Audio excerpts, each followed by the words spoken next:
अस्सलाम वालेकुम वरहमतुल्लाहि वबरकातुहू। उम्मीद छम तुम सारी ऐसो बस ये सलामत। अल्लाह ताला थीन तुह पन्निस हिफ्ज़ अमानस मज।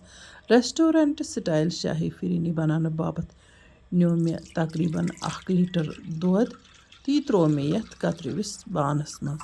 सती त्रोस यम कहव अल 2-4 ते यीतिस कालस ददस ग्रह खस तीतिस कालस था बह यपर किन यम ड्राई फ्रूट ते कतरयित।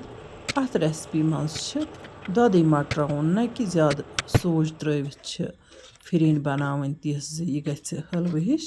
ड्राई फ्रूट कतरावन पत दिम बह यथ खलन खलन। तकरीबन अत 20-25 मिनट लगान बनावनस अत फिरिन। सिर्फ बनाव बह 3 कवलि फिरिन तो ये त्रो मे अत खंड खंड त्रो मे पन्न टेस्ट मुताबिक। अम पत दिसमस खलन तो वन त्रोस यम ड्राई फ्रूट त बिस्मिल्लाह करित ऊर। ड्राई फ्रूट त्रावन सह सठा ताकती बनान तो नत ड्राई फ्रूटो वरे ते बड़ टेस्टी गसान यह फिरिन। अम पत थो अत खलन खलन तीतिस कालस जारी यीतिस कालस यह दूध हना मट तो आखरस पे त्रोस यह सूज चमचे 2-3 त्रै मे अत 1 किलोस दूधस। दूध मटन सह फिरिन शाही टेस्ट इवान। अत फिरिन मज खालिस दूध यिवान इस्तेमाल करने, बिल्कुल अत मज आब यिवान इस्तेमाल करने कह। तो अम पत मे अत खलन खलन दिस तो आखरस पे त्रो मे यथ अर्क गुलाबुक 1 ड्रॉप। अम सह अत स्पेशल फ्लेवर इवान तो इंसान दपान खेवनी रोज। अम पत दिमोस बे मिनटस खंडस खलन खलन। कशीर मज कह लुक तिस फिरिन बनावा तो सह खेने यानी कि चमचे चमचे हलवक पठन।